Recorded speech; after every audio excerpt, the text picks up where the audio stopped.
Irmãos amados, vamos abrir a palavra de Deus, profeta Jeremias. Profeta Jeremias, capítulo 33,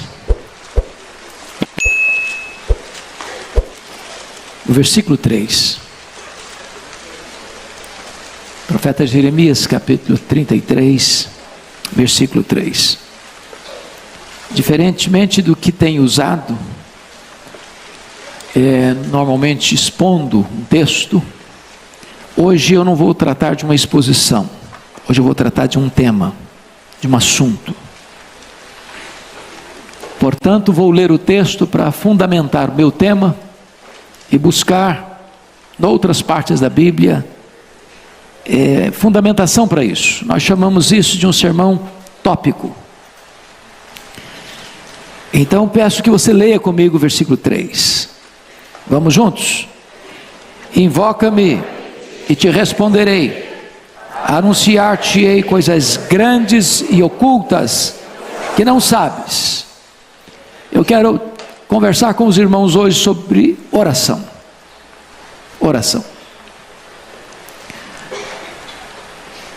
Não há cristianismo sem oração. Não há vida cristã sem oração. Não há famílias fortes sem oração. Não há igrejas vivas sem oração. Não há avanço missionário sem oração. Não há poder espiritual sem oração. A oração é o oxigênio da igreja. É uma evidência de que você nasceu de novo, é quando você ora. A evidência de que você vai ser um crente maduro na fé, experiente com Deus e revestido de poder é quando você ora. Hoje então eu quero conversar um pouco com vocês sobre esse assunto. Porque quando eu olho para a Bíblia, tanto no Antigo quanto no Novo Testamento, eu vejo o povo de Deus orando. Eu vejo, por exemplo, Abraão intercedendo por Ló, que estava em Sodoma, uma cidade condenada. E Gênesis relata que Deus destrói Sodoma e Gomorra e salva Ló por causa da intercessão de Abraão, seu tio. Por meio da oração, Deus promove livramento e salvação. Eu encontro Jacó no Val de Jaboque, aos 91 anos de idade, tendo uma experiência profunda com Deus, porque Deus luta com ele para salvá-lo. E diz a Bíblia que Jacó se agarra ao Senhor e diz: eu não te deixarei ir, se tu não me abençoares. E Deus o salva ali, e ele vê a Deus face a face ali, e a vida dele passa por uma mudança radical, a partir do Val de Jaboque, fruto da oração. Eu vejo Moisés em Cades Barneia, no momento decisivo da história do povo de Israel, quando a ira de Deus se acendeu contra aquele povo rebelde no deserto, e diz a Bíblia que Deus se propõe a criar uma nova nação por meio de Moisés, e Moisés se coloca na brecha em favor do povo e diz: Senhor, perdoa o pecado desse povo, ou risca o meu nome do livro que escreveste. E Deus ouve a oração de Moisés e poupa aquela nação. Eu vejo Ana, estéril, desprezada pela sua rival, mal compreendida pelo sacerdote Eli, não compreendida pelo seu marido Eucana, clamando a Deus por um milagre, para ser mãe. E diz a Escritura que Deus abriu a sua madre, que ela concebeu, que ela deu à luz a Samuel, o maior profeta, o maior sacerdote, o maior juiz daquela geração, fruto da sua oração. Eu vejo o seu filho Samuel se apresentando diante da nação de Israel, dizendo o seguinte: longe de mim pecar contra Deus, deixando de orar por vós. Eu vejo o rei Ezequias enfrentando dois problemas gravíssimos no seu reinado, aos 39 anos de idade, no apogeu do seu ministério, do seu reinado. Diz a Bíblia que ele estava com a doença mortal, e diz a Bíblia que a cidade dele, Jerusalém, estava cercada, entrincheirada por um poderosíssimo exército do maior império da época, o Império Assírio. E diz a Escritura que ele ora e ele chora diante de Deus, e Deus então ouve a sua oração, e Deus então responde rapidamente. Deus o cura de uma doença mortal, Deus liberta Jerusalém de um ataque terrível de um exército expansionista e guerreiro, através da oração. Eu vejo Daniel orando a Deus, e Deus fechando a boca dos leões naquela cova. Eu vejo Daniel orando a Deus, e Deus enviando o arcanjo Miguel para lutar nas regiões celestes em favor de Israel. Eu vejo o grande estadista, o grande administrador, o grande reformador Neemias orando por Jerusalém, chorando diante de Deus, jejuando diante de Deus, e uma cidade que estava há 142 anos debaixo de escombros, se levantando das cinzas, fruto da oração. Eu vejo o próprio Jesus, o Filho de Deus, lá no Jordão, no momento do seu batismo, orando ao Pai, o céu se abrindo, o Espírito Santo descendo sobre ele, e eu vendo ali Jesus sendo capacitado com o poder do Espírito Santo para dar início ao seu ministério, e ele vai ser um homem de oração. Ele ora no deserto, ele ora nas noites, nos ermos daqueles desertos da Judéia, ele ora no Getsemane, ele ora na cruz, e hoje ele está no trono orando e intercedendo por você e por mim. Eu encontro na Escritura o apóstolo Paulo orando logo depois da sua conversão. Eu encontro este homem orando em noites de vigília. Eu encontro este homem orando na praia. Eu encontro este homem orando nos desertos. Eu encontro este homem orando nas sinagogas. Eu encontro este homem de joelhos, dizendo: por esta causa eu me ponho de joelhos. O maior teólogo da história da igreja cristã, um homem de oração, comprometido com oração. Eu vejo Cornélio, um soldado gentio, orando a Deus, sem uma compreensão clara ainda do que é a fé cristã, não salvo ainda, mas orando. E a Bíblia diz que as suas orações subiu até Deus, as suas esmolas subiram até Deus.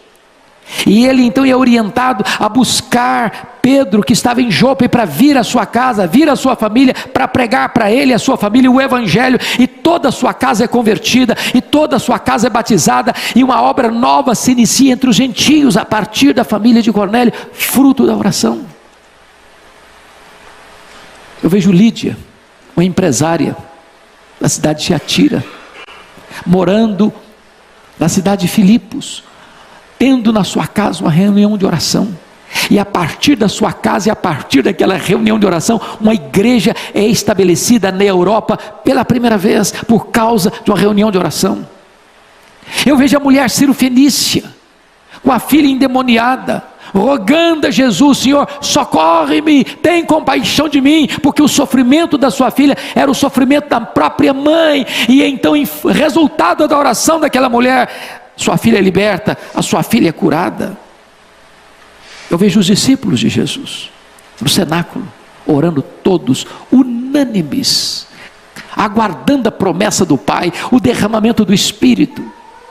O Espírito Santo desce no Pentecoste para permanecer para sempre com a igreja, para revestir a igreja de poder, para o louvor da glória de Deus, avançando 10 dias, todos unânimes, em perseverança, e de repente, depois de 10 dias de oração, até chegar aos nossos dias, até chegar a você e a mim, eu encontro, irmãos, os crentes ao longo dos séculos orando, os pais da igreja orando, os pré-reformadores orando, os reformadores orando, os puritanos orando, os missionários orando, os avivalistas orando, esta igreja orando, você e eu orando, porque se você é de Deus, você é alguém comprometido com oração. Então, pensando nisso, eu gostaria de destacar algumas lições. Primeiro, a igreja cristã recebe poder, o poder do Espírito Santo, por meio da oração. Irmãos, nós precisamos desse poder. A igreja cristã não pode viver uma vida de santidade, e a igreja cristã não pode avançar na obra missionária, a não ser através do poder da oração. A obra missionária começa com os joelhos que oram. A obra missionária começa com os bolsos que contribuem. A obra missionária começa com os pés daqueles que vão, mas tudo começa com oração. Evidência disso, Atos 1,14. Quando Jesus foi assunto aos céus, Ele disse para os seus discípulos: permanecei na cidade, até que do alto sejais revestidos de poder. Esta é a ordem.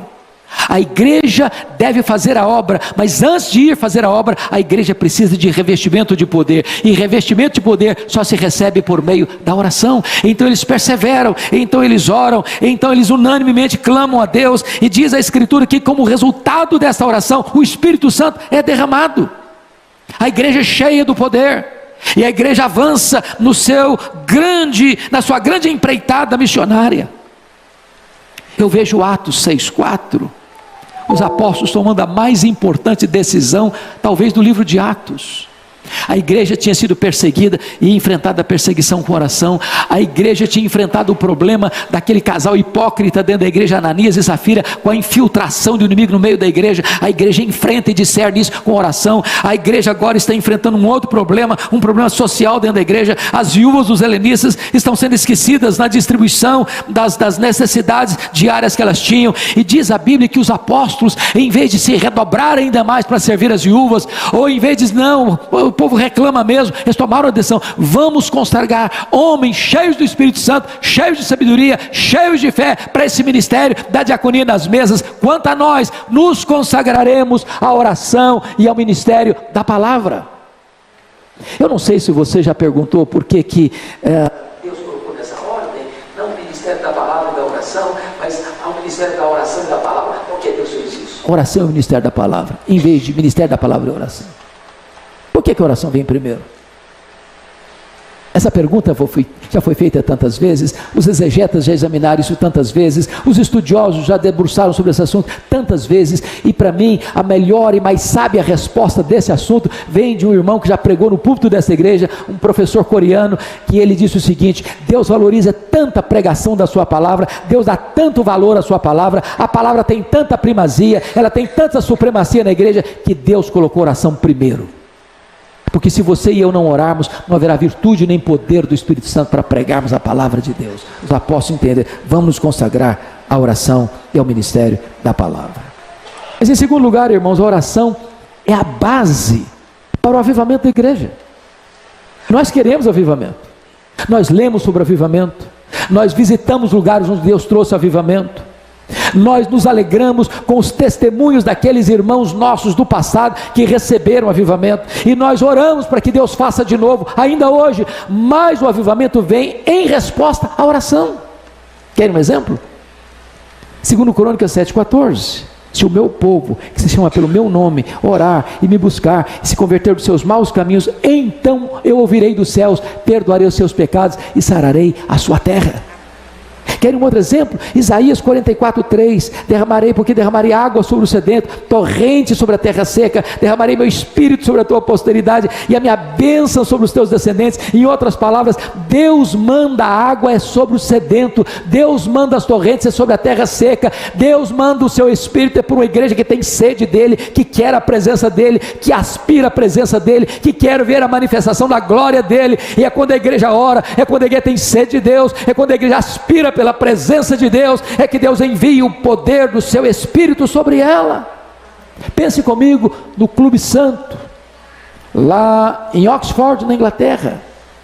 A Inglaterra estava uma igreja falida, fruto do racionalismo francês, do iluminismo europeu. Havia uma onda de ateísmo varrendo as igrejas, os pregadores não acreditavam mais na inerrância das escrituras, as igrejas estavam como que um vale de ossos secos, não havia vigor na igreja, não havia brilho nos olhos das pessoas, as igrejas se reuniam, mas não tinha gente nos bancos, os púlpitos completamente descomprometidos, pregadores pregavam sermões mortos para auditórios vazios e sonolentos, quando de repente Deus levantou um grupo de estudantes na Universidade de Oxford para orar por avivamento. Lá estava John Wesley, lá estava George Whitefield, lá estava Carlos Wesley, e eles oraram, e eles confessaram os seus pecados, e eles buscaram a Deus, e eles choraram diante de Deus, e eles clamaram pelas madrugadas. E numa noite de vigília de 31 de dezembro de 1739, às 3 horas da madrugada, enquanto aqueles moços estudantes oravam, os céus se fenderam, Deus derramou sobre eles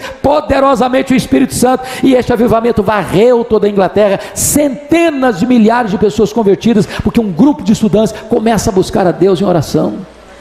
Pensa comigo, irmãos, no que foi a igreja do Tabernáculo em Londres, no século XIX. Charles Haddon Spurgeon tinha 12 mil pessoas que domingo após domingo se reuniam naquela igreja para ouvir aquele homem de Deus pregar a palavra. E quando alguém perguntou a Spurgeon qual é o segredo do sucesso, do crescimento, do vigor desta igreja, ele disse: é porque tem uma usina de poder nesta igreja.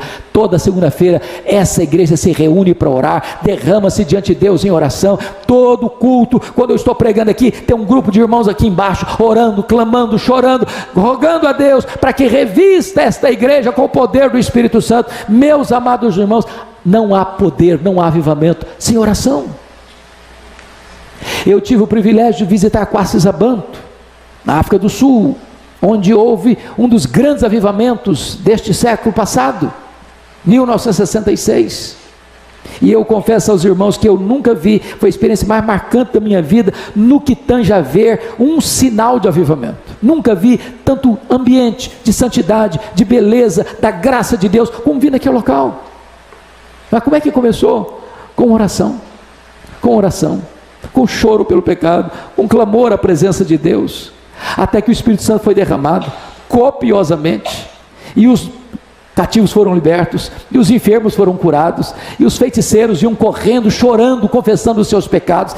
Eu vi ali um templo para 15 mil pessoas, numa fazenda, com 3 cultos por dia, e caravanas do mundo inteiro ver o que Deus estava fazendo ali, fruto da oração. Mas em terceiro lugar, a oração, irmãos, é a base para a restauração de uma nação. Leia a história e você verá isso. E eu vou lhes dar um exemplo. Eu acho que todos vocês já ouviram falar de Edwin Orr. Edwin Orr talvez seja o homem que mais estudou sobre avivamento no século passado. Esteve aqui no Brasil no centenário da igreja presbiteriana. Este homem escreveu vários livros sobre avivamento. Num dos seus livros ele relata a crise financeira e econômica que se abateu sobre os Estados Unidos nos idos de 1850. Naquela época os bancos estavam falidos, naquela época os empresários entraram em crise, naquela época as estradas de ferro também faliram, as fábricas fecharam as suas portas, milhões e milhões de trabalhadores desempregados. Como é que aquela crise foi superada? Como é que aquele povo se ergueu? E Edwin Orr começa a fazer uma relação muito estreita com a oração que começou a surgir naquele país.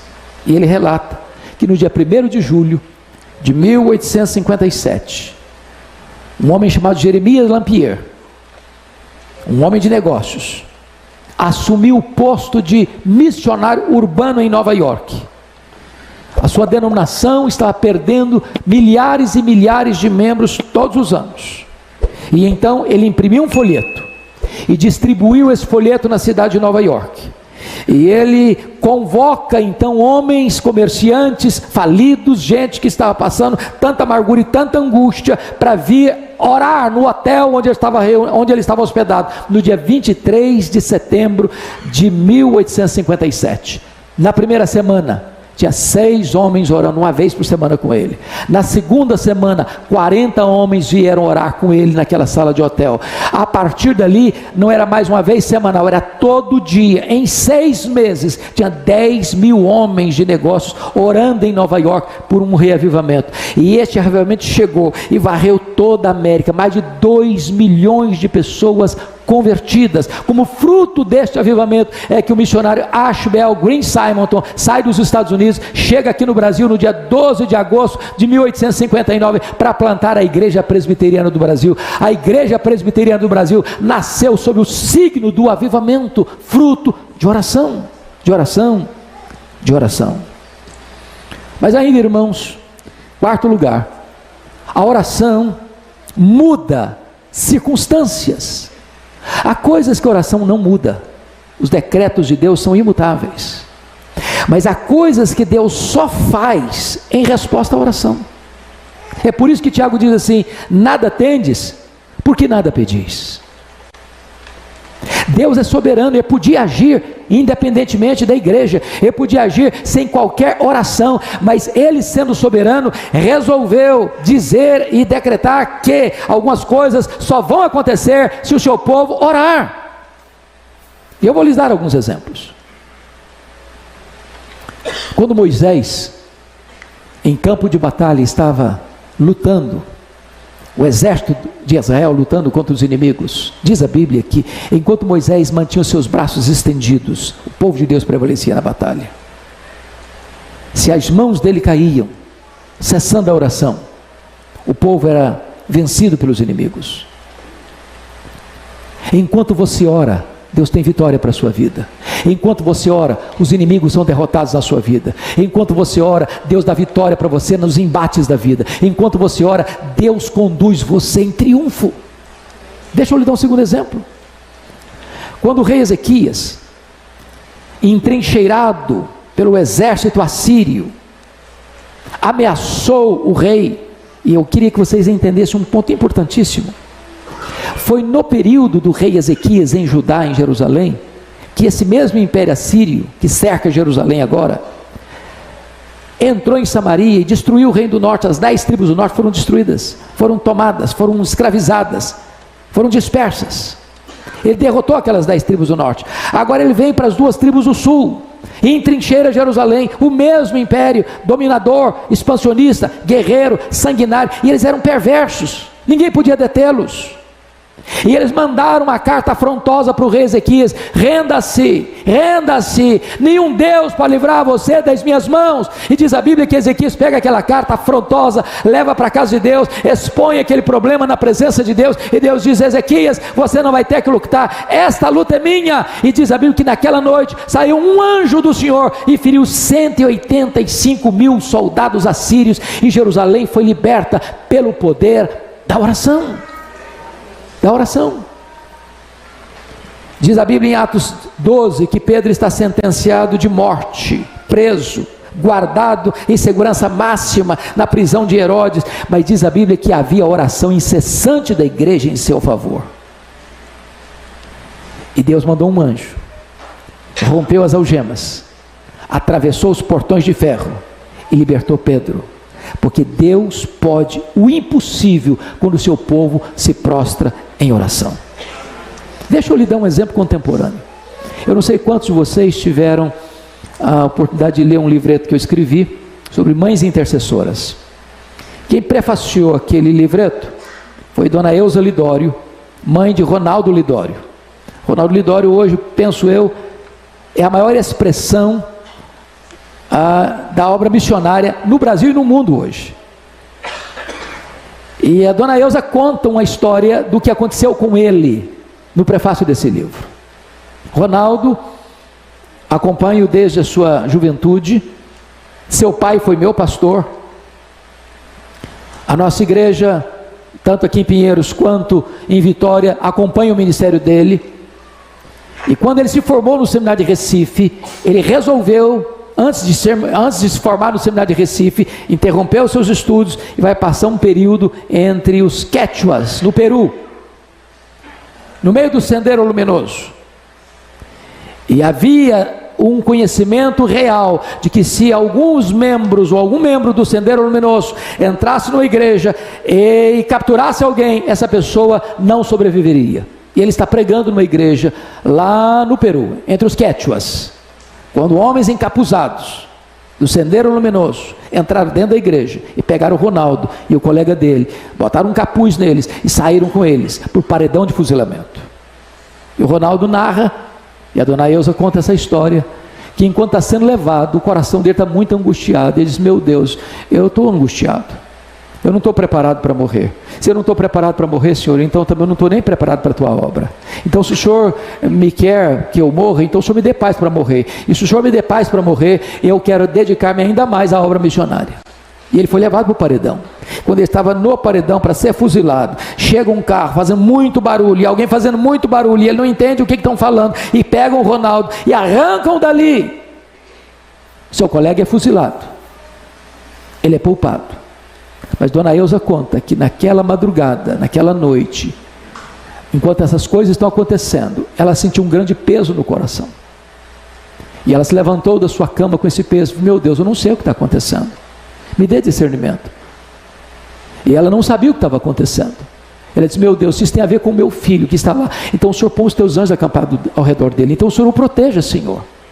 E naquele momento em que ele está sendo liberto do paredão do fuzilamento, tem uma mãe orando de joelhos pelo seu filho. Deus é o Deus que responde a oração. Deus é o Deus que traz livramento em resposta à oração. Mas em quinto lugar, irmãos, a oração nos capacita a enfrentar também os grandes dramas da vida. Eu não sei que tipo de drama você está enfrentando, que tipo de luta você está enfrentando, que tipo de decisão importante na vida você tem que tomar. Deus responde e traz livramento e portas abertas para você em resposta à oração. Está lá no Salmo 50, versículo 15. Invoca-me no dia da angústia, eu te livrarei e tu me glorificarás. Eu vejo Davi, essa é uma das cenas mais lindas da Bíblia. Davi está exilado em território filisteu. Seu sogro, rei Saul, quer matá-lo. E ele foge com 600 homens e as suas respectivas famílias. E é estabelecido na cidade de Ziclag. E de repente ele não está lá na cidade com seus homens, e os amalequitas. Eram os terroristas do deserto da época. Ninguém escapava das mãos daquelas pessoas. Eram os terroristas da época. E quando chegaram na cidade de Ziclag, botaram fogo na cidade, feriram a cidade, pegaram as mulheres, os filhos e as filhas, e levaram todos cativos com eles. Quando Davi chega naquela cena, juntamente com seus homens, ele vê a cena, ele chora, até não ter mais forças de chorar. Os seus homens aliados dele se rebelam contra ele, querem matá-lo, por causa dos seus filhos e das suas filhas, que foram levados cativos. E naquela situação de desespero, de abandono, de oposição, diz a Bíblia, que Davi se reanimou no Senhor seu Deus, e caiu de joelhos, e orou, e disse, oh meu Deus, perseguirei o bando, alcançá-lo-ei. Em outras palavras, Senhor, eu vou deixar o inimigo tomar, me dar de goleada, eu vou aceitar passivamente a decretação da derrota, ou eu vou reagir. E Deus diz para ele, reage Davi, porque tudo que o inimigo tomou de você, você vai trazer de volta. E ele ora, e Deus muda o cenário, e eles entram na peleja, e derrotam o inimigo, e tomam de volta seus filhos, suas mulheres, e seus bens, fruto da oração. Mas deixa eu lhes dar um exemplo mais contundente, o exemplo de Jesus. Diz a Bíblia que quando Jesus entrou no Getsemane, depois de inaugurar a nova aliança em seu sangue, partiu o pão, entregou o cálice, ele cantou um hino, e desceu para o monte das oliveiras, onde estava o jardim do Getsemane, prensa de azeite. Ele sabia que aquela seria a noite da traição, ele sabia que aquela seria a noite em que ele seria preso. Ele sabia que naquela noite ele seria entregue nas mãos dos sacerdotes. Ele sabia que naquela noite ele seria cuspido e esbordoado. Ele sabia que naquela noite ele seria acusado, condenado à morte. E quando ele entra no Getsemane, ele deixa 8 dos seus discípulos para trás, e ele pega Pedro, Tiago e João e diz, vocês vêm comigo. E quando ele está com esses 3 discípulos mais achegados, ele abre o coração para eles e diz assim, a minha alma está profundamente triste até a morte, ficai comigo, vigiai comigo. E diz a Escritura que ele sozinho avança para o interior do jardim, e lá ele prostra-se com o rosto no chão, e ora e chora, e ora e chora, e ora e chora, e diz, Pai, se possível passe de mim este cálice sem que eu beba, mas se não seja feita a tua vontade. Ele faz uma vez, ele faz 2 vezes, ele faz 3 vezes, ele alaga aquele chão com as suas lágrimas e com o seu sangue, mas quando ele se levanta dos joelhos, não tem mais angústia, a angústia foi embora. Ele se levanta forte, firme, resoluto, e ele enfrenta os homens que vêm prendê-lo, armados até os dentes, e é ele quem se apresenta e pergunta, quem buscais? A Jesus o Nazareno, pois sou eu, e caíram por terra. Ele enfrenta agora o sinédrio sendo cuspido e sendo esbordoado, e está firme como uma rocha. Ele enfrenta o pretório romano, Pilatos com a sua covardia, firme como uma rocha. Ele caminha pelas ruas de Jerusalém, as mulheres choram, e perguntam, por que vocês estão chorando por mim? Não chorem por mim, chorem por vocês, chorem pelos seus filhos. Ele é pregado naquela cruz, e transforma transforma aquele patíbulo de horror num palco da glória de Deus e da nossa salvação. Não tem mais angústia, vencida na oração. Na oração. Mas eu quero concluir. A oração é o instrumento que Deus dá aos pais e às mães para ver os seus filhos de pé, sendo usados por Deus. Eu vejo uma mãe como Susana Wesley, que tinha 19 filhos, e que durante a sua vida, 1 hora por dia, a porta do quarto era trancada, e os seus filhos sabiam que não podiam interrompê-la. Ela estava de joelhos em favor dos seus filhos. Essa mulher deu ao mundo um dos grandes avivalistas da história, John Wesley. Eu vejo Mônica orando por Agostinho, um homem devasso, muito culto, professor de oratória, vivia na promiscuidade, e como fruto das lágrimas e das orações da sua mãe, ele não só é convertido, mas é transformado no maior expoente da igreja do 5º século. Eu vejo Abraham Lincoln, um grande estadista americano, afirmar: um filho que tem uma mãe que ora por ele, nunca é um filho pobre. Eu vejo um pastor batista, com o pastor Tim Simbala, vendo a sua filha primogênita, adolescente, sair de casa, querendo curtir os banquetes do mundo, e o pai chorando em casa, e alguém ligando para ele, diz: desista dessa menina, desista dessa filha, ela não está nem aí com você. Ele diz: não posso abrir mão da minha filha, eu não posso desistir da minha filha. E então a igreja ora, e a igreja chora, e a igreja clama por ela, e Deus vai ao encontro daquela menina, desperta o coração dela, e ela volta quebrantada em lágrimas, de volta para casa, de volta para a igreja, de volta para Deus.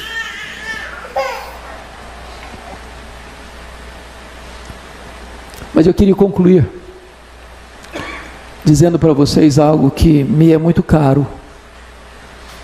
Eu sou fruto da oração da minha mãe. Alguns de vocês sabem disso. A minha mãe estava grávida do seu último filho, estado adiantado de gravidez, morando numa região rural, onde não tinha médico, não tinha hospital, não tinha estrada, não tinha carro. E ela ficou gravemente enferma. Naquela época, se alguém tinha que sair de casa para buscar recurso, numa situação dessa, se ser transportado numa padiola, um lençol amarrado num varal. Meu pai sabia que ela não suportaria uma viagem de 40 quilômetros nessa padiola. Mandou chamar o médico, ele veio, examinou e disse: essa mulher não vai sobreviver. Ela está muito fraca. A criança no ventre dela está em agonia de morte. E o médico disse: a única chance dessa mulher sobreviver é sacrificar a criança. Se não sacrificar a criança, a mãe morre junto com a criança. Quando esse dilema foi apresentado à minha mãe, ela tomou outra decisão. Ela disse: eu não abro mão desse filho. Estou pronta a morrer com ele. Eu estou pronta a morrer por ele, mas eu não desisto dele. E ela, que era uma mulher rural, simples, praticamente analfabeta, caiu de joelhos, diz: meu Deus, se tu poupares a minha vida, se tu poupares o meu filho, eu quero consagrar esse filho para ti, para ser um pastor, para ser um pregador do evangelho. Deus ouviu a minha mãe, e eu nasci na roça. Fui calçar meu primeiro par de sapatos com 8 anos de idade. Saí de casa com 12 anos, na carroceria de um caminhão, para estudar, morando num barraco de tábua, dentro de um mangue, do lado de um prostíbulo. E a minha mãe nunca me contou esse propósito com Deus, porque não queria que eu fosse influenciado para o seminário. Meus sonhos eram outros. Até o dia que Deus botou a mão sobre mim, me chamou para o ministério. E eu entendo, irmãos, que não tem nada mais sublime neste mundo do que ser pastor, que ser pregador do evangelho. Se eu tivesse 10 vidas, gostaria de usá-las todas para a obra de Deus. Mas uma coisa me marcou profundamente, pastor Ival, no final da vida da minha mãe. Ela já estava muito enferma. Foi a última vez que eu a vi. Ela me chamou à parte e disse: meu filho, nesses anos todos, eu nunca deixei de me levantar da minha cama de madrugada e dobrar os meus joelhos e orar por você, para que Deus levantasse você, para que Deus capacitasse você, para que Deus desse graça a você para pregar a palavra de Deus. Eu abracei minha mãe, chorei com ela, disse: mamãe só está me ensinando a lição mais importante da minha vida. A senhora está me ensinando que de fato um filho não é pobre se tem uma mãe que ora por ele. Deus responde a oração de uma mãe, de um pai, e Deus levanta os seus filhos para serem bênção nessa geração. Nós precisamos conhecer o Deus que tem poder e o Deus que responde às orações do seu povo. De toda a literatura bíblica e de toda a história mundial, eu queria que você prestasse muita atenção na história deste homem.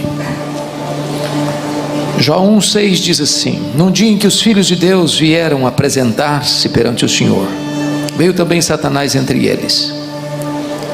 E então perguntou o Senhor a Satanás: de onde vens? Satanás respondeu ao Senhor e disse: de rodear a terra e passear por ela. Perguntou ainda o Senhor a Satanás: observaste o meu servo Jó?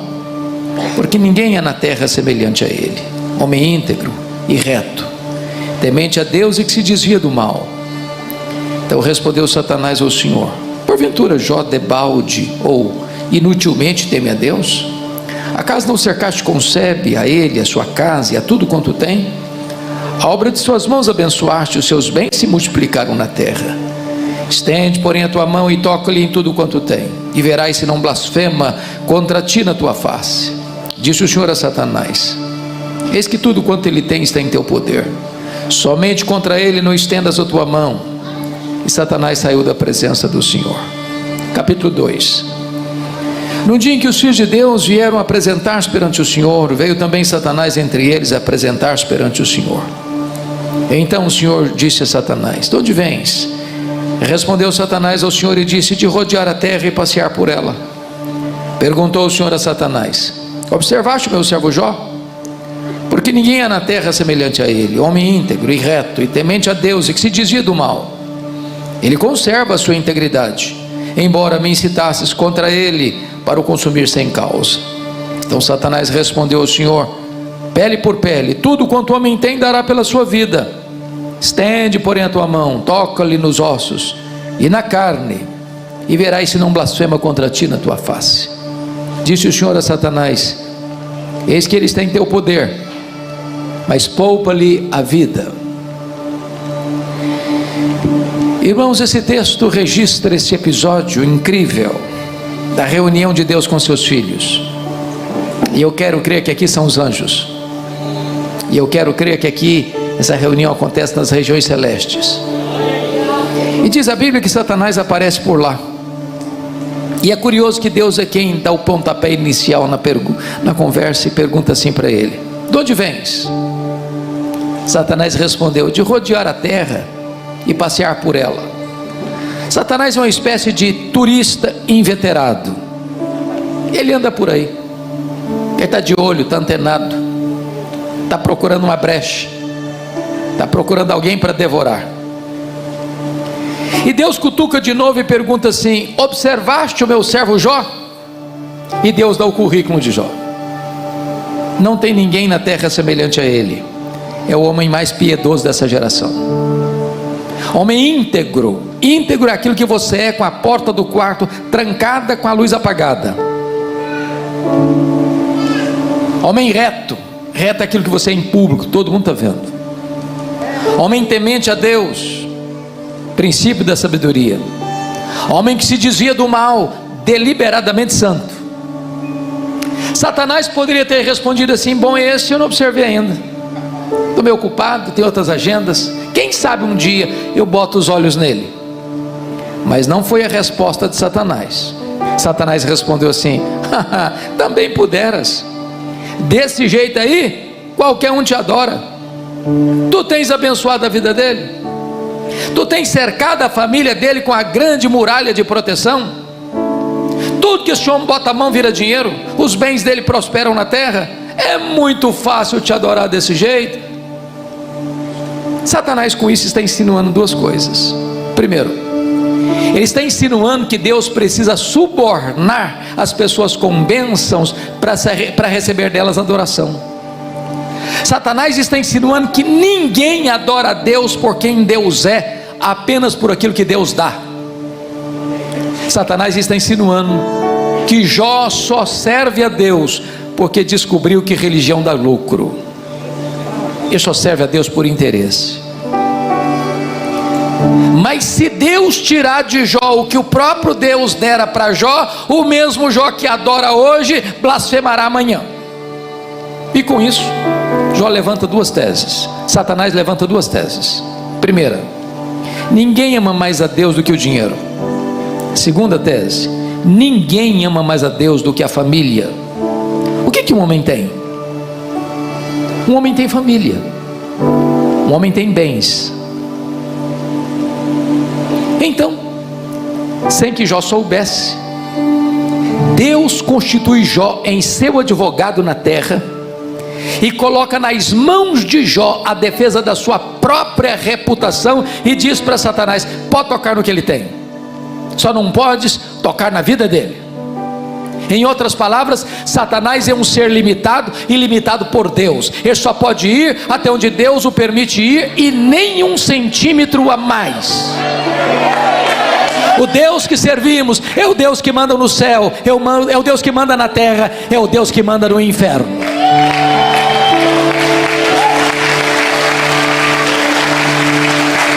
Mas com a permissão divina, Satanás sai dali para fazer um estrago na vida de Jó. Notem comigo, no capítulo 1, versículo 3, que está escrito o seguinte, lá na parte final: de maneira que este homem era o maior de todos os do Oriente. Sabe o que significa isso? Este homem era o homem mais rico da sua geração. E aqui tem uma notinha de rodapé: não é pecado ser rico, porque Jó ao mesmo tempo é o mais piedoso e o mais rico. O problema não é ter dinheiro, o problema é o dinheiro nos ter. O problema não é possuir dinheiro, o problema é ser possuído pelo dinheiro. Jó era o mais rico e o mais piedoso. Mas confira comigo os versos 15, 16 e 17. Satanás vai usar os sabeus, os caldeus e o fogo para levar Jó, o homem mais rico, à falência, ao colapso financeiro. Jó perde tudo. A grande pergunta é: Jó blasfemaria contra Deus? A tese de Satanás é verdadeira? Ninguém ama mais a Deus do que o dinheiro? Pois a resposta está no versículo 21, confira comigo. Quando Jó recebe a notícia de que ele está quebrado, falido, ele responde assim: nu saí do ventre da minha mãe, nu eu voltarei. Sabe o que ele está dizendo? Eu não trouxe nada para este mundo, eu não vou levar nada deste mundo, portanto o que eu ganhei entre o berço e a sepultura não é a razão da minha vida. Ele derrota a primeira tese de Satanás e prova que serve a Deus não por aquilo que Deus dá, mas por quem Deus é. Mas confira comigo o versículo 19, porque Jó recebe a notícia mais trágica da vida dele. Diz o capítulo 1, versículo 2, que ele tinha 7 filhos e 3 filhas. Diz o capítulo 1, versículo 5, que já era um pai exemplar, que orava pelos filhos, que chamava os filhos para exortá-los, que oferecia sacrifícios em favor dos filhos, buscando a santificação deles. Mas agora, ele, sendo um homem rico, mantém os filhos unidos. E num dia de festa, na casa do primogênito, um vendaval desaba a casa, e os filhos morrem debaixo dos escombros daquela casa, todos os seus filhos. Imagina o que é um pai levar para o cemitério todos os seus filhos no mesmo dia. Imagine como é que esse pai volta do cemitério, como é que ele retoma a agenda, como é que ele se levanta do luto. Será que Jó blasfemaria contra Deus? Será que a tese de Satanás era verdadeira? Ninguém ama mais a Deus do que a família? A resposta está no capítulo 1, versículo 20. Quando Jó recebe essa trágica notícia, diz o texto: então Jó se levantou, rasgou o seu manto, rapou a cabeça, lançou-se em terra e adorou a Deus e disse: o Senhor Deus deu, o Senhor Deus tomou, bendito seja o nome do Senhor. Ele derrota a segunda tese de Satanás. Ele prova que ama mais a Deus do que a família, e ele prova que ele serve a Deus não por aquilo que Deus dá, mas por quem Deus é. Mas aí vem o capítulo 2, uma nova reunião de Deus com seus filhos, e Satanás aparece por lá de novo, e quem toma a iniciativa é Deus, perguntando para ele: de onde vens? Satanás respondeu assim: de rodear a terra e passear por ela. Sabe o que ele está dizendo? Não mudei minha agenda, estou fazendo o que eu sempre fiz, estou por aí, estou de olho, estou antenado, estou procurando uma brecha, estou procurando alguém para devorar. E Deus cutuca de novo e pergunta assim: observaste o meu servo Jó? E Deus dá o currículo de Jó de novo, sem mudar uma vírgula. Não tem ninguém na terra semelhante a ele, homem íntegro, reto, temente a Deus, que se desvia do mal.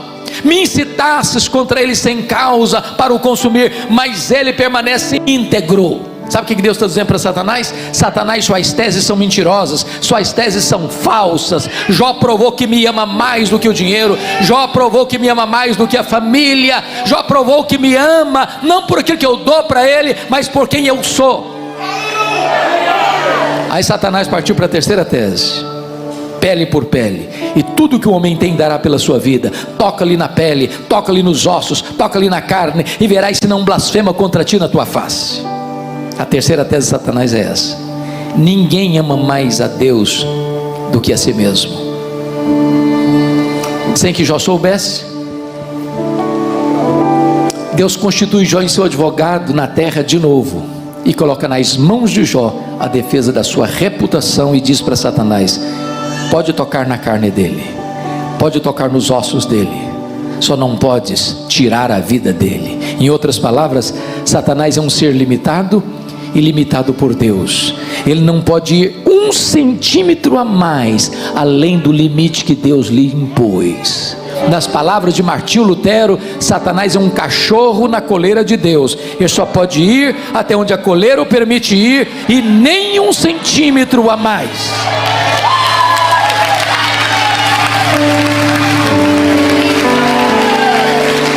Com a permissão de Deus, Satanás sai dali e bota uma enfermidade maligna em Jó, ferida da planta dos pés ao alto da cabeça, e o corpo de Jó vai ficando chagado, ele vai virando uma ferida aberta, ele vai se transformando numa carcaça humana, a pele vai ficando apodrecida, e diz a Bíblia que ele tem que pegar um caco, talvez de telha, para raspar sua pele necrosada.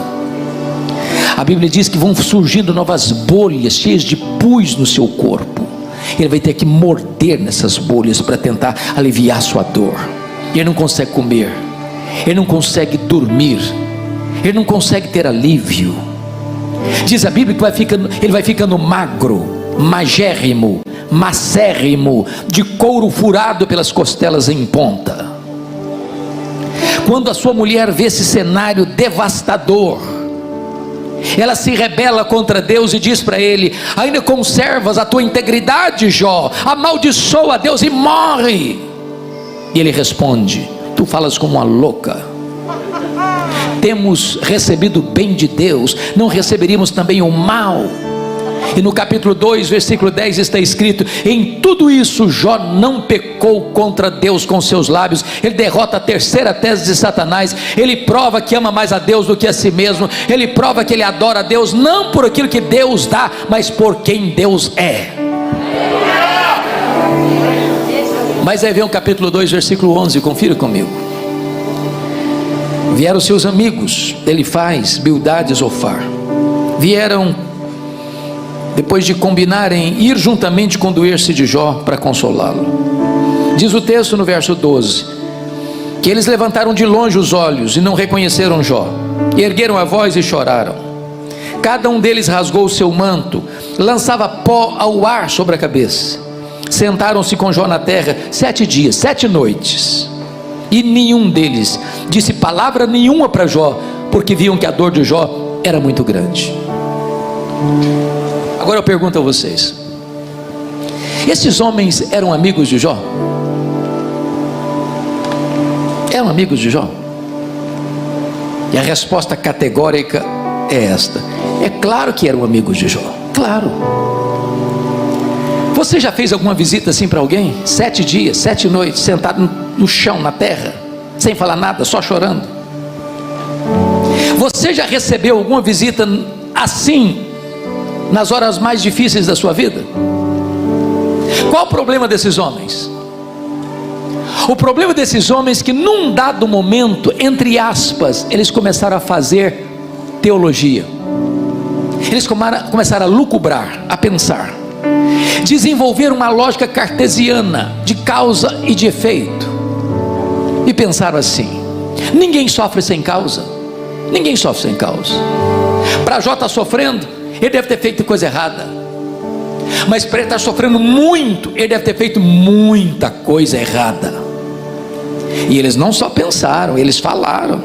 E eles não só falaram, falaram para Jó, e assacaram contra Jó os mais pesados libelos acusatórios. Chamaram Jó de ladrão, chamaram Jó de adúltero, chamaram Jó de louco. Falaram para Jó que Deus matou os filhos dele porque ele era louco. Falaram para Jó que ele era um corrupto, que só ficou rico porque roubou dos órfãos e das viúvas. E eles massacraram Jó, e eles cravejaram Jó com as suas setas envenenadas, e eles passaram Jó debaixo de um rolo compressor. O que Jó fez? O que você e eu faríamos? Jó perguntou para Deus nada menos do que 16 vezes a mesma pergunta: por que, meu Deus? Por que, meu Deus? Por que eu estou sofrendo? Por que a minha dor não cessa? Por que eu não morri no ventre da minha mãe? Por que eu não morri ao nascer? Por que os seios da minha mãe não estavam murchos de leite para eu morrer de fome? Por que o Senhor não me mata de uma vez? Jó levantou aos céus 34 queixas contra Deus. Sabe qual foi a resposta de Deus para ele? O silêncio total, nenhuma palavra, nenhuma explicação, nenhuma luz no fim do túnel. E eu posso lhes garantir uma coisa: pior do que sofrer é sofrer sem explicação.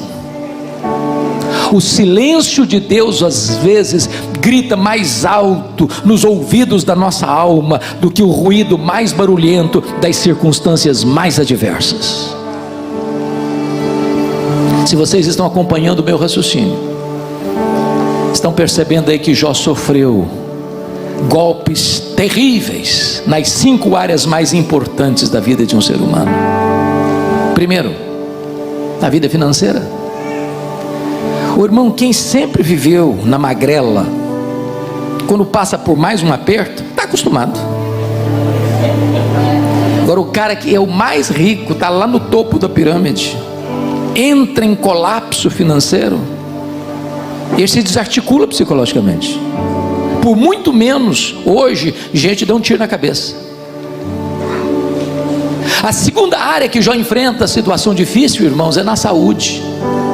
Não tem nenhum ser humano que enfermo, chagado, num leito de hospital, numa cama de CTI, ou entubado, fica com o peito estufado, com o nariz empinado.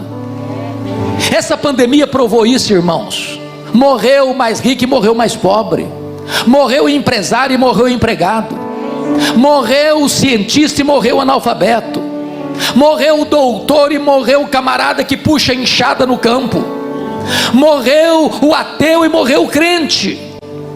Não dá para ficar cheio de soberba, doente. A doença põe o homem no seu devido lugar. Terceira área complicada: casamento. Gente, na hora que Jó mais precisou do apoio da mulher dele, para ser uma amiga, uma conselheira, uma aliviadora de tensões, a mulher dele olha para ele e diz assim: morre, homem, morre. A quarta área que ele enfrentou, irmãos, difícil, foi com os filhos. Não é natural pai e mãe enterrar filhos, não é natural filho furar a fila, não é natural.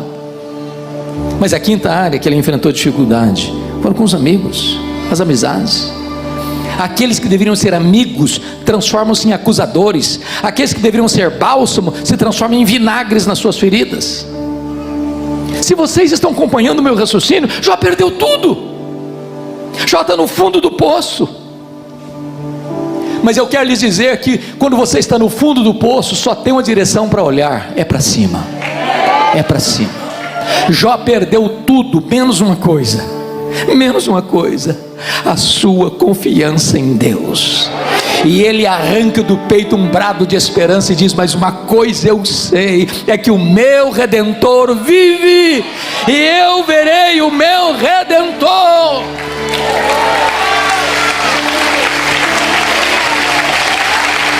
Satanás tirou tudo de Jó, mas não entendeu uma coisa: Deus era o tudo de Jó, e Deus ninguém tira da sua vida. Quando Jó dá esse brado de esperança, meus irmãos, Deus rompe o silêncio e começa a falar com ele. Mas quando Deus começa a falar com Jó, Deus não responde nenhuma das 16 perguntas, Deus não responde nenhuma das 34 queixas. Ao contrário, Deus faz para Jó 70, literalmente 70 perguntas, todas retóricas, que ele não podia responder.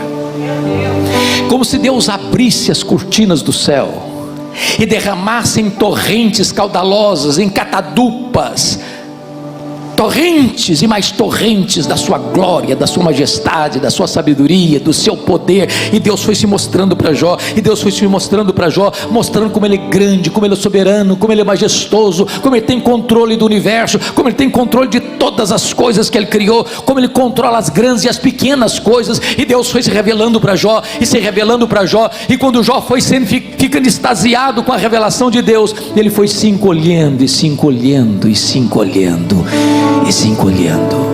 para descobrir as 5 verdades mais importantes da sua vida, que mudaram a sua história, e que nesta noite pode mudar a sua, a minha, a nossa história neste lugar. Que lições são essas? Vá comigo, por favor, para Jó 42, porque as lições estão lá. Confiram aí, por favor. Primeira lição que ele aprendeu, irmãos, versículo 1 e parte A do versículo 2. Então Jó respondeu ao Senhor: bem sei que tudo podes. A primeira coisa que ele descobriu que mudou a vida dele, irmãos, é a onipotência de Deus. Louvado seja o Senhor.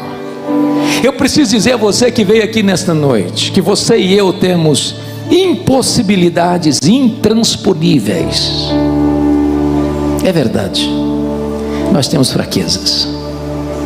Eu gosto muito de ler, frequento as boas livrarias quase toda semana, para saber o que está saindo.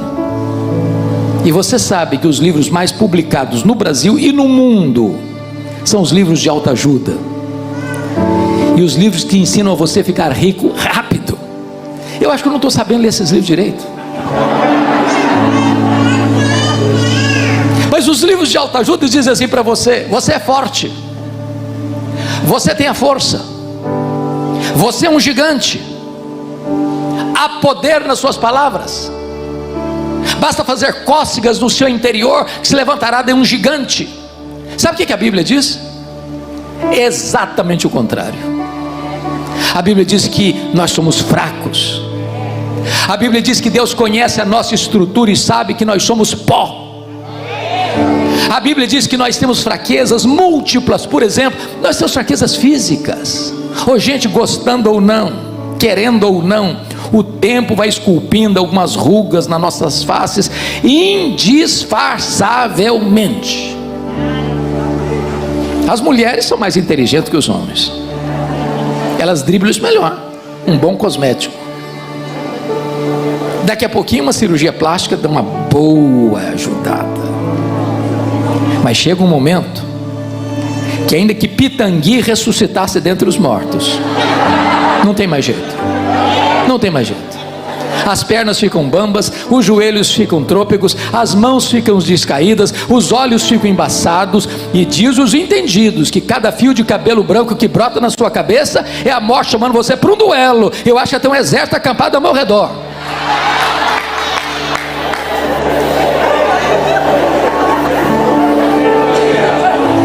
Irmãos, nós temos fraquezas emocionais.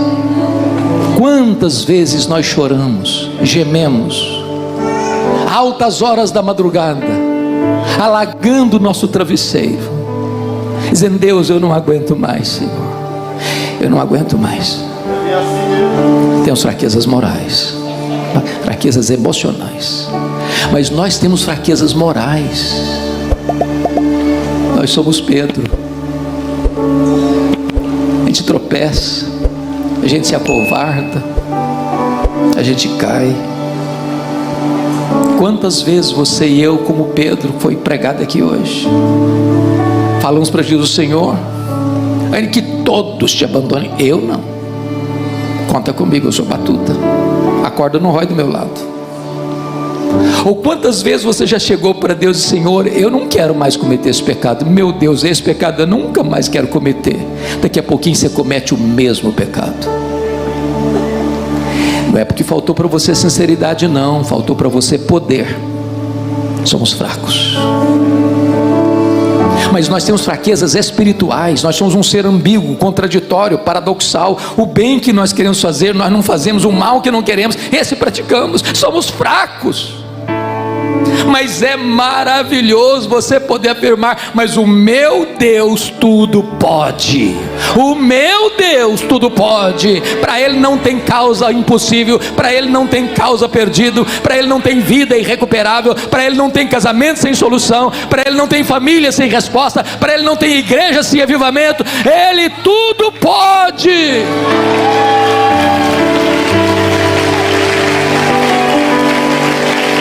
A grande questão nesta noite, irmãos, é quem é o nosso Deus.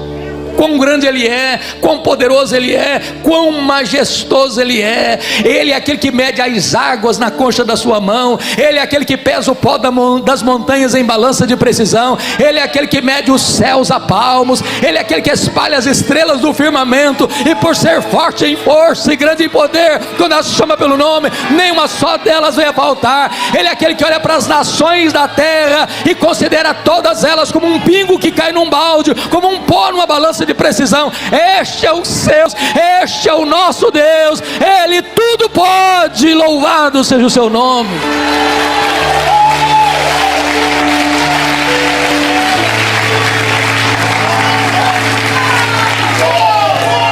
A segunda coisa que Jó descobriu que mudou a sua vida, irmãos, está no versículo 2, a parte B.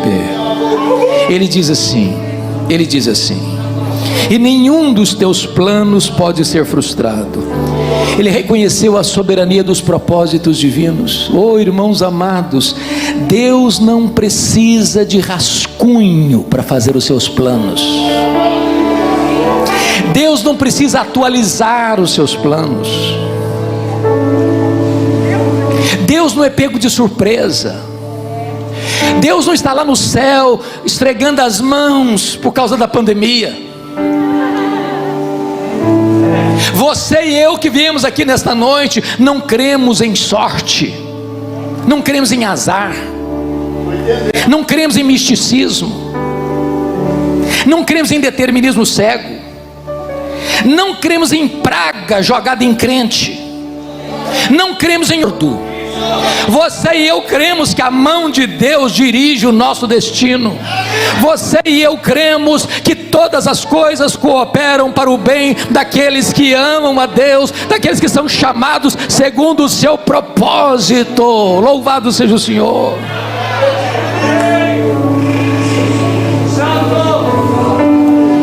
Mas a terceira coisa que mudou a história de Jó, irmãos, está no versículo 3. Confira comigo. Ele diz o seguinte, na parte B: na verdade eu falei do que eu não entendia, coisas maravilhosas demais para mim, coisas que eu não conhecia.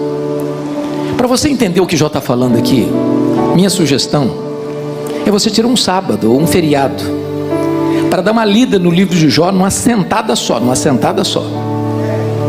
Você vai descobrir algumas coisas incríveis. Ao longo da vida, Jó fez 3 coisas. Na sua angústia, seu sofrimento. Ele não foi um estoico que sentou num canto, trincou os dentes. Não, falou, fazendo 3 coisas. Ele perguntou, ele se queixou e ele se defendeu. Quando você está sofrendo demais, você fala, você questiona, você se queixa, você se defende. Jó levantou aos céus 34 queixas contra Deus. Aí de repente Deus se revela para ele. Aí Deus abre as cortinas. Aí Deus joga luz. Aí Deus mostra quão sábio, quão soberano, quão majestoso, quão magnífico Ele é. Aí Deus começa a perguntar para Jó: ô Jó, onde você estava quando eu lançava os fundamentos da terra?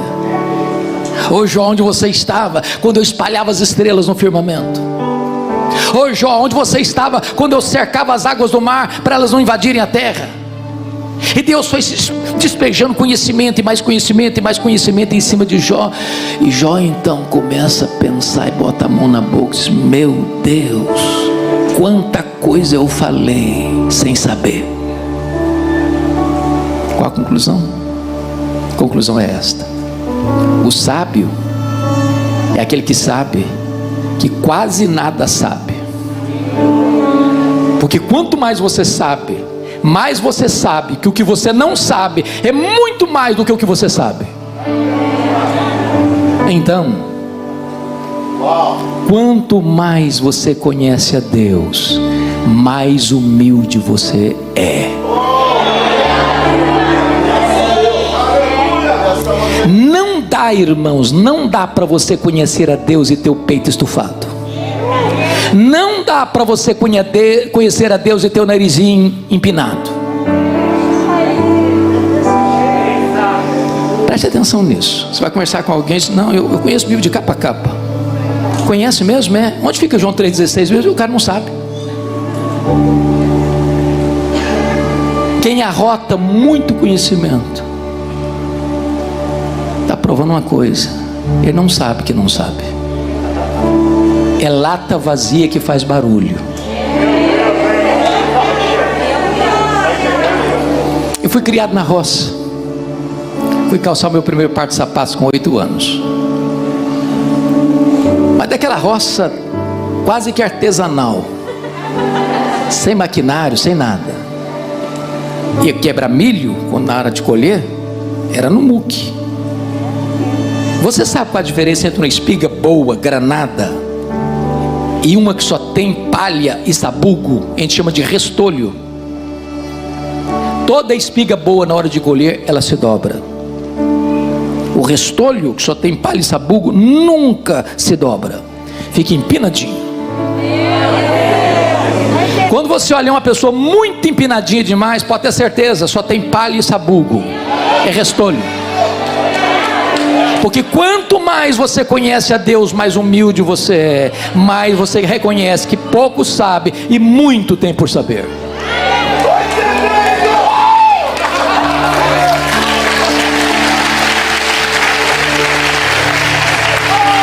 Mas a quarta verdade que mudou a história de Jó, irmãos, confira comigo, está no versículo 5. Está escrito o seguinte: e eu te conhecia só de ouvir, mas agora os meus olhos te veem. Eu confesso, pastor Fred, que eu entro em crise com esse versículo, porque parece que 42:5 não combina com 1:8. Porque 1:8 está dito assim: disse Deus, não há ninguém na terra semelhante a Jó, homem íntegro, reto, temente a Deus, se desvia do mal.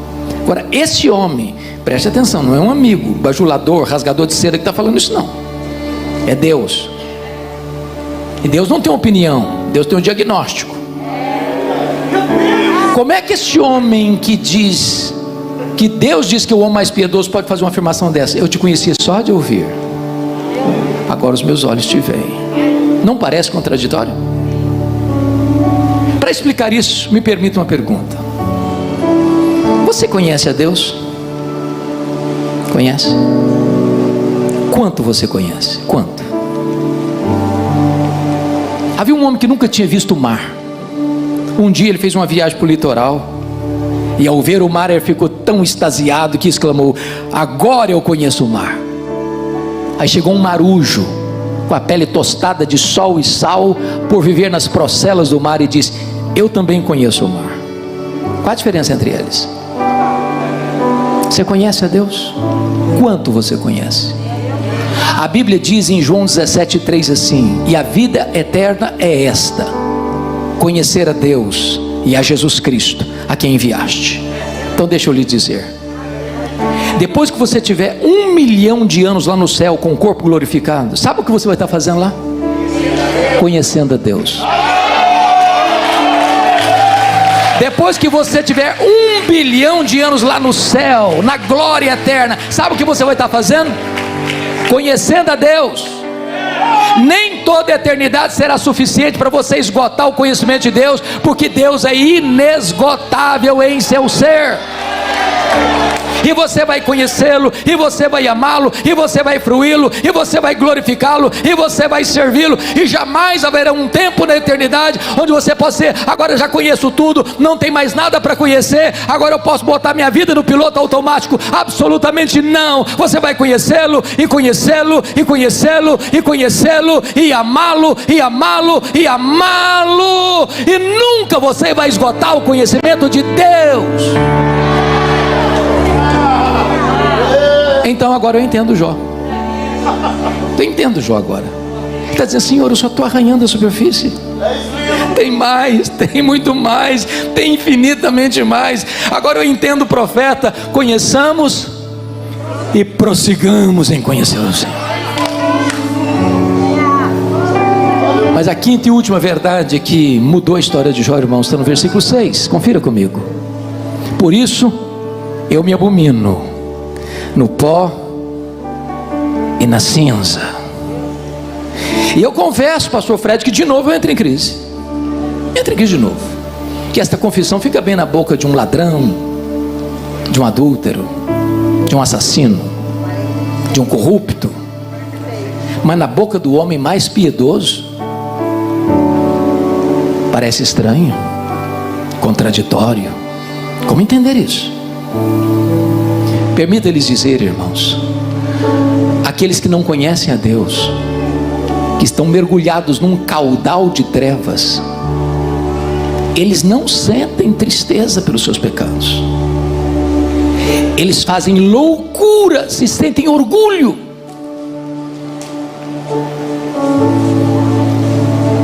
Eles se chafurdam no pântano, no lodo do pecado, se lambuzam no pecado. Não tem nenhuma fisgada na consciência, a consciência já está cauterizada. Mas você que foi arrancado do império das trevas para o reino da luz, você que foi tirado da casa do valente pelo mais valente, você que saiu da potestade de Satanás para Deus, você que teve a venda dos olhos tirada, o tampão dos ouvidos arrancado, o coração de pedra trocado por um coração de carne, você que está na presença daquele que é santo, santo, santo, você olha para você mesmo e faz como Isaías: ai de mim, Senhor, eu estou perdido. Ou você fala como Jó: oh Senhor, eu me abomino no pó e na cinza. Ou você fala como Pedro: arreda-te de mim, Senhor, eu sou um pecador. Então preste atenção nisso, preste atenção nisso. Quanto mais perto de Deus você andar, mais consciência você terá de que é um pecador. Então preste atenção em outra coisa. Se você encontra uma pessoa que toda hora está bajulando a si mesma, elogiando a si mesma, fazendo propaganda da sua espiritualidade, igual um fariseu, pode ter certeza, você está perto de uma pessoa que está longe de Deus. Quanto mais perto de Deus, mais quebrantado, mais humilde, mais dependente da graça. Mas amados, me permita levar vocês para o verso 10, porque aqui está a chave da virada, aqui está a chave hermenêutica do livro. Porque está escrito aí que Deus restaurou a sorte de Jó quando ele chorava pelos seus amigos. Por quê? O que aconteceu? Me permita fazer uma pergunta. Vocês aqui já chegaram naquele nível espiritual que ninguém mais fala mal de vocês? Conseguiram chegar nesse nível?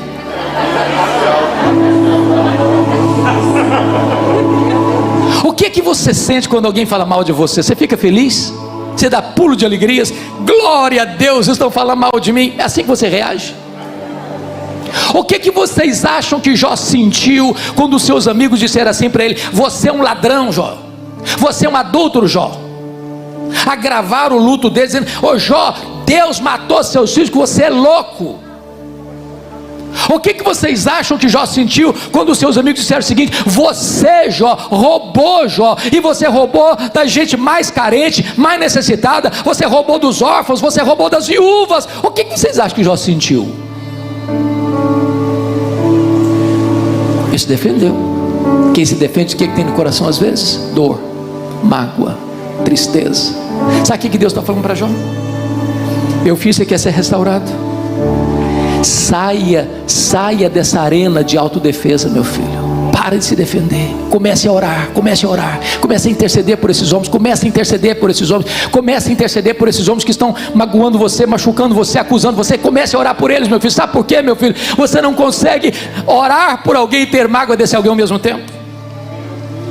E diz a Bíblia que quando Jó começa a orar pelos seus amigos, Deus restaura a sorte de Jó. E sabe o que Deus vai fazer?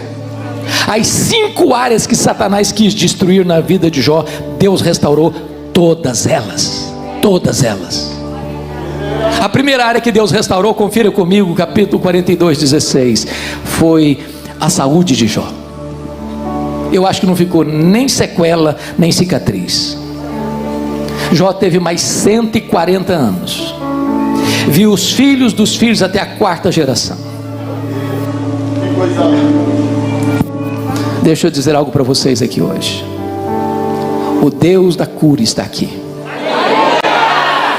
A última palavra não é da medicina, a última palavra não é da ciência. Nós cremos na medicina e cremos na ciência, mas a última palavra é do Deus vivo.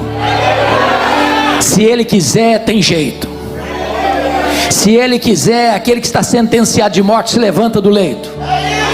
Ele está aqui hoje, Ele é poderoso para curar, Ele é o Jeová Rafá, Ele tem todo o poder, e tudo quanto Ele quer, Ele pode. A segunda área que Deus restaurou, queridos, era financeira. Confira o versículo 10.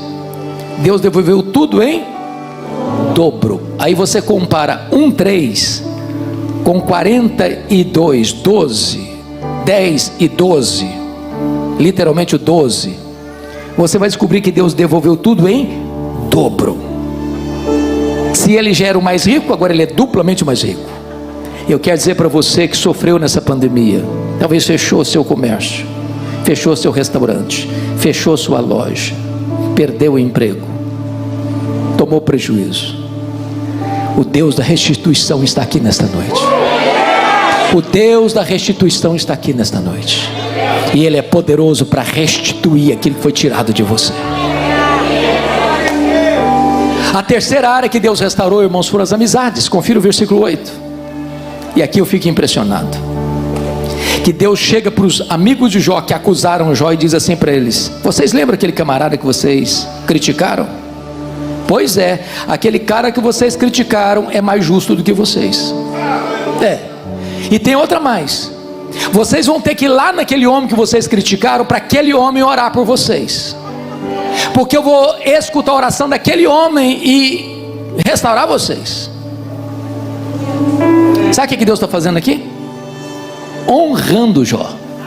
Honrando Jó.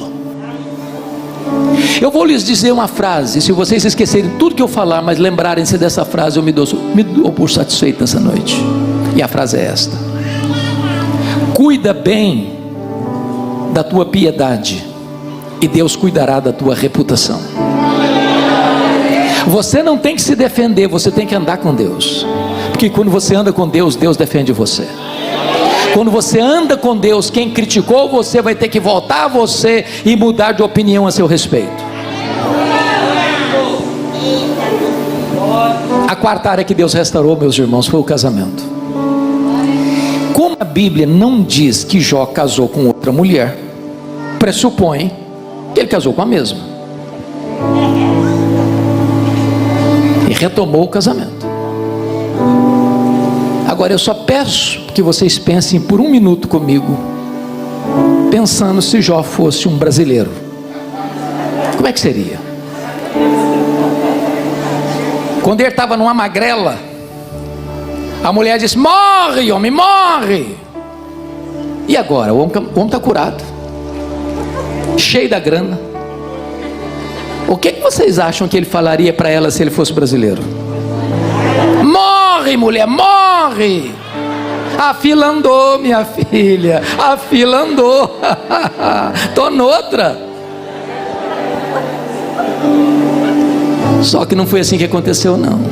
Sabe por quê? Porque Deus é especialista em pegar cacos e fazer vasos novos. Deus é especialista em curar casamentos doentes, machucados e feridos. A solução para um casamento machucado e ferido não é o divórcio, é a reconciliação, é o perdão, é o recomeço. Há pouco tempo uma mulher me procurou, pastor, brava, nervosa, para me dar um recado. Diz: pastor, eu vim aqui hoje para comunicar para o senhor que eu estou me divorciando. Eu tomei um susto. Eu disse: mas como assim? Mas divorciando por quê? Ela me respondeu: secou. Secou. Tá claro ou precisa botar a legenda? Eu falei: secou, filha? Ué, mas se secou, tem esperança. Você não leu lá na Bíblia que a vara seca de Arão floresceu? Pois Jesus pode fazer florescer o que está seco no seu coração. A mulher arregalou os olhos e me fuzilou e disse: pastor, o senhor está ficando maluco, estou falando para o senhor que morreu. Está claro? Morreu. Falei: morreu? Ué, mas então tem esperança? Você não leu na Bíblia lá que Jesus ressuscita os mortos? Ele ressuscita esse sentimento que está morto no seu coração. Falei: pastor, o senhor pirou mesmo. Estou falando para o senhor que acabou, não tem mais nada, entendeu? Mais nada. Falei: não tem mais nada? Ué, mas então tem esperança? Você não leu na Bíblia lá que Deus chama a existência as coisas que não existem? Ele pode chamar a existência o que não tem mais aí. Você não vai divorciar essa semana, não. Você vai orar comigo essa semana. Depois você volta aqui. Depois de uma semana a mulher voltou. E ela disse: pastor, acabou a vontade de divorciar. Deus está curando o meu coração. Deus está restaurando o meu casamento. Com Deus não há impossíveis. Ele é o Deus da restauração. Mas a última área que Deus restaurou, e eu termino aqui, foram os filhos.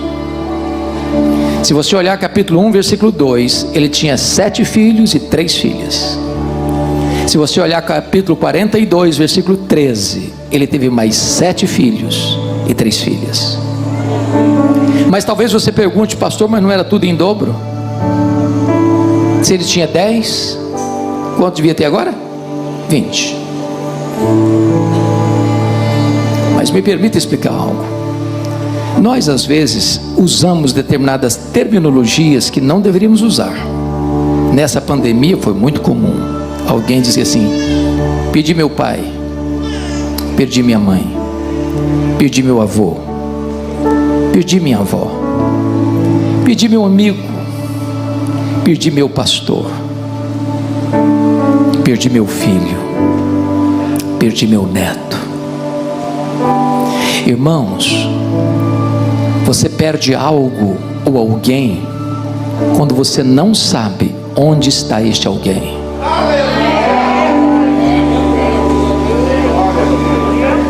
Como aquele pai que acabara de sepultar seu filho único. Ao retornar do cemitério, um amigo vai lhe dar um abraço e diz assim para ele: meus pêsames, eu soube que o senhor perdeu o seu filho. O pai, chorando, respondeu: não, eu não perdi meu filho. Eu sei onde está meu filho. Meu filho está no céu. Eu sei com quem está meu filho. Meu filho está com Jesus. Eu não perdi o meu filho. Jó agora tem 10 filhos no céu. Jó agora tem 10 filhos na terra.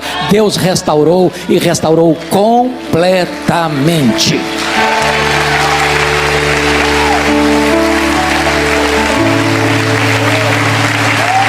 Sabe qual era a intenção de Satanás com Jó, irmãos? Colocá-lo longe de Deus. Sabe o que ele conseguiu? Colocar Jó mais perto de Deus.